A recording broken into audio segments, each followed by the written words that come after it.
Hi friends, welcome to desi cook. సొరకాయ పప్పుచారు కమ్మగా రుచిగా రావాలంటే ఎలా చేయాలో చూద్దాం. ఫస్ట్ కుక్కర్లోకి కందిపప్పు వేసుకోవాలి. నేను ఇక్కడ 1.5 టీ గ్లాస్ అంతా తీసుకున్నాను. ఇప్పుడు ఈ పప్పుని 2-3 సార్లు బాగా కడిగి తీసుకోవాలి. ఎప్పుడైనా సరే మనం పప్పు చేస్తే ఒక 10 లేదా 15 నిమిషాలు నానబెట్టిన తర్వాత వండుకుంటే ఆ పప్పు రుచే వేరుంటుంది. ఇప్పుడు ఇందులో ఒక 1/2 స్పూను పసుపు వేసుకొని 3-4 విజిల్స్ వచ్చేంత వరకు మనం ఉడికించుకుందాం. పప్పులోకి సరిపడా చింతపండును తీసుకొని నానేసుకుందాము. నేను ఇక్కడ పెద్ద సైజు నిమ్మకాయ అంత చింతపండు తీసుకొని నానేస్తున్నాను. మీరు మీ పులుపుకి సరిపడా చింతపండు నానేసుకోండి. ఇప్పుడు దీన్ని ఇట్లా పక్కన పెట్టి మనం పప్పులోకి కావాల్సిన టమాటాలు పచ్చిమిరపకాయలని కట్ చేసుకుందాం. పప్పుచారులోకి ఎప్పుడైనా కరివేపాకు ఇలా కాడలతో ఉన్నది తీసి వేసుకుంటే పప్పుచారు చాలా రుచిగా వస్తుంది. అలాగే కొత్తిమీర కూడా కాడలతోనే వేసుకోవాలి.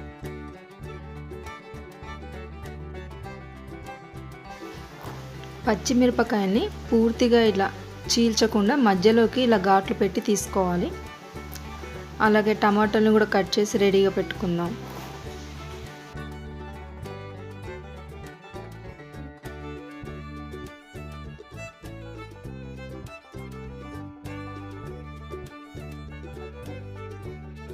సొరకాయ నేను మీడియం సైజ్ సొరకాయ తీసుకున్నాను. కొంచెం లేతగా ఉన్నది చూసి తీసుకున్నాను.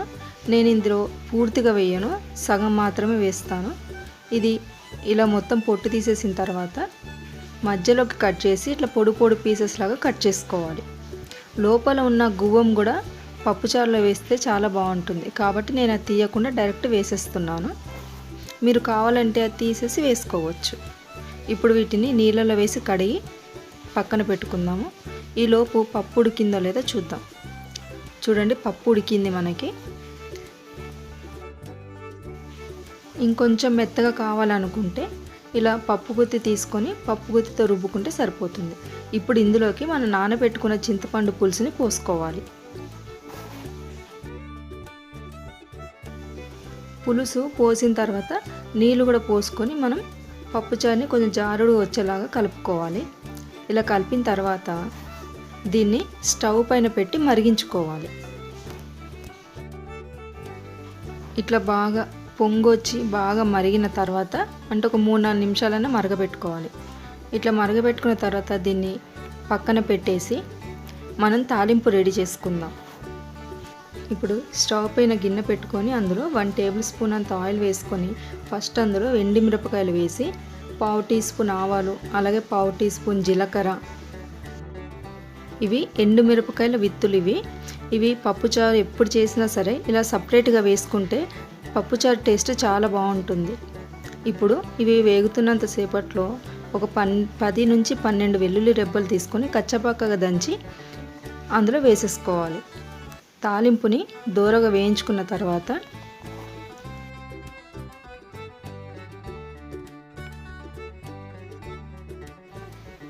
కొద్దిగా కరివేపాకు అలాగే మనం కడిగి పెట్టుకున్న సొరకాయ ముక్కల్ని కూడా వేసేసి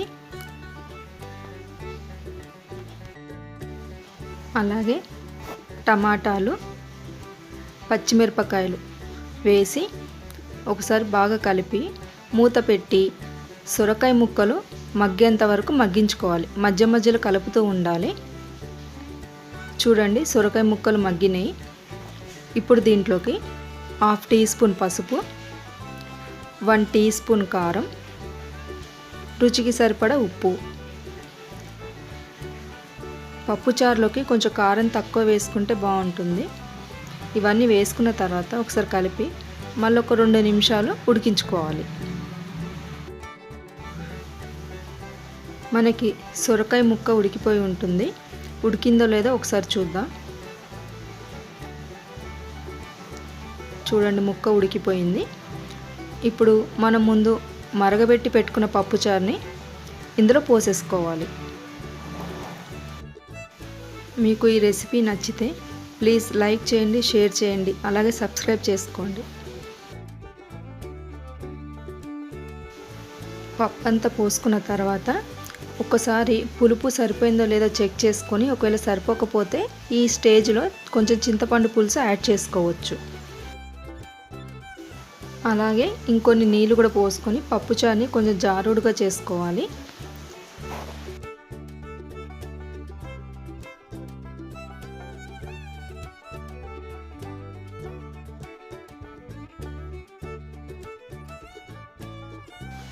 ఇప్పుడు ఇందులో కరివేపాకు కాడలతో సహా వేసేయాలి.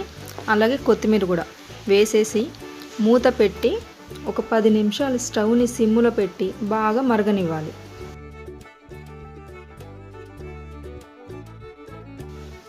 పది నిమిషాల తర్వాత చూడండి, ఎంతో టేస్టీగా ఉండే సొరకాయ పప్పుచారు రెడీ. ఇది వేడివేడి అన్నంలోకి వేసుకొని తింటే చాలా బాగుంటుంది. ఒకసారి తప్పకుండా మీరు కూడా ట్రై చేయండి.